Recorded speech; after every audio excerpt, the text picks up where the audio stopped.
ಹುಬ್ಬಳ್ಳಿ ಧಾರವಾಡ ನಗರ commissionerate ವ್ಯಾಪ್ತಿಯಲ್ಲಿ ದ್ವಿಚಕ್ರ ವಾಹನ ಸವಾರದಾರರು ಅದೇ ರೀತಿಯಲ್ಲಿ ಆಟೋ ಮತ್ತು ಫೋರ್ ವೀಲರ್ ಓಡಿಸುವಂಥವ್ರು ಕೂಡ ಮೊಬೈಲ್ ಉಪಯೋಗಿಸಿಕೊಂಡು ವಾಹನ ಚಾಲನೆ ಮಾಡುವಂಥದ್ದು ಭಾಳ ದೊಡ್ಡ ಸಮಸ್ಯೆ. ಸಾರ್ವಜನಿಕರು ಭಾಳಷ್ಟು ಜನ ಇದ್ರ ಬಗ್ಗೆ ನಮಗೆ ಕಂಪ್ಲೇಂಟನ್ನು ಮಾಡಿದ್ದಾರೆ. ಅದರ ಹಿನ್ನೆಲೆಯಲ್ಲಿ ಇವತ್ತು ಮೊಬೈಲ್ ಉಪಯೋಗ ಮಾಡಿಕೊಂಡು ವಾಹನ ಚಾಲನೆ ಮಾಡುವಂಥವ್ರ ಬಗ್ಗೆ ಕ್ರಮ ಕೈಗೊಳ್ಳಲಾಗಿದೆ. ಅದರಲ್ಲಿ ಫೈನ್ ಹಾಕೋದಾದರೆ ಟೂ ವೀಲರ್ಗಳಿಗೆ 1,500, ಅದೇ ರೀತಿ 3 ವೀಲರ್ ಮತ್ತು 4 ವೀಲರ್ ಲೈಟ್ ಮೋಟರ್ ವೆಹಿಕಲ್ ಆಗಿರ್ತವೆ ಅದಕ್ಕೆ 3,000ವರೆಗೂ ಫೈನ್ ಹಾಕಲಿಕ್ಕೆ ನಮಗೆ IMV ಆ್ಯಕ್ಟಲ್ಲಿ ಅವಕಾಶ ಇದೆ.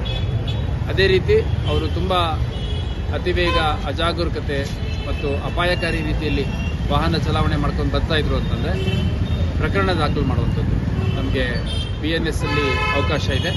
ಪ್ರಕರಣ ದಾಖಲು ಮಾಡ್ಕೊಳ್ಳುವಂಥದ್ದು ಮತ್ತು ಅವ್ರ ಗಾಡಿ ಸೀಸ್ ಮಾಡುವಂಥದ್ದು, ಮೊಬೈಲ್ ಸೀಸ್ ಮಾಡುವಂಥದ್ದು, ನಂತರ ವೆರಿಫಿಕೇಷನ್ ಮಾಡಿ ಆ ಕೇಸ್ ಅಗತ್ಯ ಕ್ರಮ ಕೈಗೊಳ್ಳಲಿಕ್ಕೆ ಕೂಡ ಅವಕಾಶ ಇದೆ. ಮೊಬೈಲ್ ಚಲಾವಣೆ ಮಾಡಿಕೊಂಡು ಬರುವಂಥ ಸಂದರ್ಭದಲ್ಲಿ ಖುದ್ದು ಅಪಘಾತಕ್ಕೆ ಒಳಗಾಗುವಂಥ ಸಾಧ್ಯತೆ ಇರುತ್ತೆ. ಅದೇ ರೀತಿ ಅಮಾಯಕರು ಯಾರು ರಸ್ತೆಯಲ್ಲಿ ಓಡಾಡ್ತಿರ್ತಾರೆ, ಮುಖ್ಯವಾಗಿ ಮಹಿಳೆಯರು, ಹಿರಿಯ ನಾಗರಿಕರು, ಅವ್ರಿಗೆ ತೊಂದರೆ ಮಾಡಿರುವಂಥ ಸಾಕಷ್ಟು ಪ್ರಕರಣಗಳು ನಾವು ನೋಡಿದ್ದೀವಿ. ಹಾಗಾಗಿ ನಾನು ಎಲ್ರಿಗೂ ಮನವಿ ಮಾಡುವಂಥದ್ದು ಮೊಬೈಲ್ ಉಪಯೋಗ ಮಾಡುವಂಥದ್ದು ವಾಹನ ಚಲಾಯಿಸುವ ಸಂದರ್ಭದಲ್ಲಿ ಬೇಡ. ಅದೇ ರೀತಿ ಇನ್ನೂ ಹಲವು ನಿಯಮಾವಳಿಗಳೇನಿದ್ದಾವೆ ಅವನ್ನೆಲ್ಲ ಫಾಲೋ ಮಾಡಿ ಅಂತ ನಾನು ಈ ಮೂಲಕ ಹೇಳಲಿಕ್ಕೆ ಇಷ್ಟಪಡ್ತೀನಿ. ಇವತ್ತು ಮುಖ್ಯವಾಗಿ ಮೊಬೈಲ್ ಉಪಯೋಗ ಮಾಡಿಕೊಂಡು ಚಾಲನೆ ಮಾಡುವಂಥವ್ರ ವಿರುದ್ಧ ಅಭಿಯಾನ ಮಾಡ್ತಾ ಇದ್ದೀವಿ. ಸುಮಾರು 3 ಪ್ರತ್ಯೇಕ ಪಾಯಿಂಟ್ಗಳಲ್ಲಿ ಇವತ್ತು ಹುಬ್ಬಳ್ಳಿಯಲ್ಲಿ ಮಾಡಲಾಗಿದೆ. ಸುಮಾರು 100ಕ್ಕೂ ಹೆಚ್ಚು ಮೊಬೈಲ್ ಬಳಕೆದಾರರೇನಿದ್ದಾರೆ ವಾಹನ ಚಲಾಯಿಸ್ತಿದ್ದಂಥ ಸಂದರ್ಭದಲ್ಲಿ ಅವ್ರಿಗೊಂದು ಫೋಟೋ ತಗೊಂಡು ಪ್ರಕರಣ ದಾಖಲು ಮಾಡ್ಕೊಂಡಿದ್ದೀವಿ, ಫೈನ್ ಹಾಕಿದ್ದೀವಿ. ಅದೇ ರೀತಿ ಯಾರು ಅತಿವೇಗ, ಅಜಾಗರೂಕತೆ ಮತ್ತು ಅಪಾಯಕಾರಿಯಾಗಿ ಬರ್ತಾಯಿದ್ರು ಅಂತ ಸುಮಾರು 30ಕ್ಕೂ ಹೆಚ್ಚು ಪ್ರಕರಣಗಳು ಈಗಾಗಲೇ ದಾಖಲಾಗಿದೆ. ಇನ್ನೂ ಹೆಚ್ಚು ಪ್ರಕರಣಗಳು ದಾಖಲಾಗುತ್ತೆ. ಇದು 1 ದಿನಕ್ಕೆ 2 ದಿನಕ್ಕೆ ಇಲ್ಲಲ್ಲ, ನಿರಂತರವಾಗಿ ಇನ್ನು ಮುಂದೆ ನಮ್ಮ DCP crime and traffic Ravish ಅವರ ನೇತೃತ್ವದಲ್ಲಿ ಪ್ರತಿದಿನ ಒಂದೊಂದು ಜಂಕ್ಷನ್ಗಳಲ್ಲಿ, ಇಂಪಾರ್ಟೆಂಟ್ ಏರಿಯಾಗಳಲ್ಲಿ ಮಾಡಲಾಗುತ್ತೆ. ಸರಿ, ವಿಶೇಷವಾಗಿ ಶಾಲಾ ಕಾಲೇಜುಗಳಲ್ಲಿ ಅಪ್ರಾಪ್ತರಿಗೆ ಬೈಕ್ ಕೊಟ್ಟು ನಡೀತಿದೆ. ಇದರ ಬಗ್ಗೆ ಏನು ಪೊಲೀಸ್ ಇಲಾಖೆ ಈಗ ನೋಡಿ, ಭಾಳ ಸ್ಪಷ್ಟವಾಗಿ ಅಪ್ರಾಪ್ತರು ವಾಹನ ಚಲಾವಣೆ ಮಾಡಲಿಕ್ಕೆ ಅವಕಾಶ ಇಲ್ಲ.